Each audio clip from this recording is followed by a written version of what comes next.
क्या आपके पास सब कुछ होते हुए भी आपका दिल अंदर से उदास और बेचैन रहता है?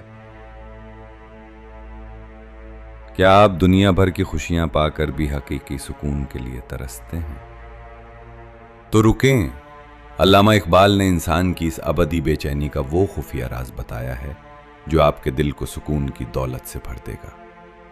आज का इंसान इसलिए नाखुश है क्योंकि वो सुकून को मादी चीजों, महंगी गाड़ियों और दुनियावी ओहदों में तलाश कर रहा है। लेकिन मादी चीजें सिर्फ जिस्म को आराम दे सकती हैं, रूह को नहीं। इकबाल फरमाते हैं, तेरे मुहीत में कहीं लहर उठती नहीं है, क्या बहरे खुदी में क्या तेरा कोई कहर नहीं है क्या? इसका मतलब जानते हैं क्या है?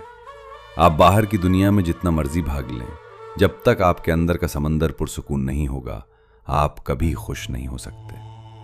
इकबाल कहते हैं कि हकीकी खुशी और रूहानी सुकून का रास्ता अपने खुदा से सच्चे ताल्लुक और अपने नफ्स की पाकीज़गी में छुपा है। जब तक रूह को उसकी असल ग़िज़ा यानी ज़िक्र इलाही और तवक्कुल नहीं मिलता, ये दिल नाखुश ही रहेगा।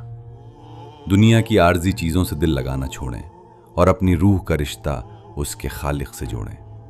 जिस दिन आपने अपने अंदर के इंसान को मुतमईन कर लिया, उस दिन दुनिया की कोई परेशानी आपकी मुस्कुराहट नहीं छीन सकेगी। ये लें, इस आखिरी हिस्से को मज़ीद मुख्तलिफ, गहरा और तजस्सुस पैदा करने वाले अंदाज में बदल दिया गया है, जो नाजरीन को अपने दिल की हालत शेयर करने पर मजबूर करेगा। अगर आप भी इस बेचैनी से निकलकर हकीकी सुकून का जायका चखना चाहते हैं तो कमेंट में अल्हम्दुलिल्लाह लिखें और इस पुरसुकून सफ़र में हमारे साथ शामिल होने के लिए बायो में दिए गए लिंक से यूट्यूब चैनल को अभी सब्सक्राइब करें।